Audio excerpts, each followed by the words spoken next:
Hello guys, hope you're okay. We haven't been seeing each other for quite some time. Unfortunately, the last 3-4 months it started raining season here in Brazil. It's summer. I had some holidays where moments that I have to take my children to different places, and and the tracks are not very safe during this season because they're usually muddy because the rains are quite heavy. So my bike here has been parked for about 3 months. I haven't even started the bike. Today I decided to do a short trip to a place called Souzas so that I can recharge my batteries and recharge the bike's batteries. So first of all, I'm gonna leave São Paulo towards Jundiaí, which is a big city close São Paulo. After that, Campinas, and then take a small road called Estrada de Souzas, which will take about 2-3 hours. It's an off-road track as well, because that's what I always do. I look for off-roading.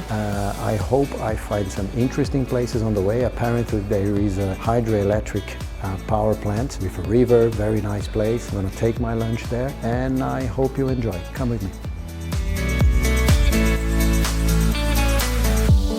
I left São Paulo at about 8:30. Now it's about 10 o'clock and I'm at Anker Motorrad, a 4-carriageway motorway which leads São Paulo to Campinas, one of the biggest cities of São Paulo state and considered a regional industrial hub of Brazil. I'm heading towards the east side of the city, just a few kilometers from the metropolitan area, in order to reach a district called Souzas, which has a very charming rural area. There I plan to spend more or less 4 hours of pure off-road riding.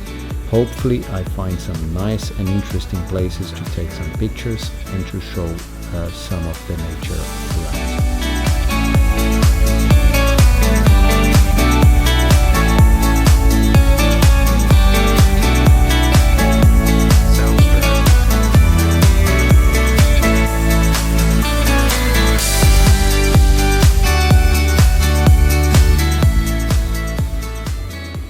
Now I've reached the edges of Souzas district, which is the oldest district of Campinas, and managed to maintain the countryside almost intact. Historically, the rural area of Souzas was housed to some of the traditional coffee farms, a commodity still cultivated in São Paulo since the early 19th century. It was coffee, the commodity which fueled Brazilian industrialization in the early 20th century.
Alright guys, here I am on the way to Souzas, close to a hydroelectric power. I've been riding for about an hour and a half off-road, and now I reached the place where there is a small river going underneath this bridge and a duct which goes all the way up from the hydroelectric power station. It's a very nice place, about 2 hours away from São Paulo, 45 minutes from Campinas, and fresh air, countryside spirit, bird noises, noises of nature, and a very nice place for you to recharge your batteries. I'm going to stay a little bit here, you know, to enjoy a little bit of nature, probably have some meal, and I'll be back on the way uphill to reach the other side of this hydroelectric power station. Oh my God, my meal is all messed up because I left on the Topbox. Never do that.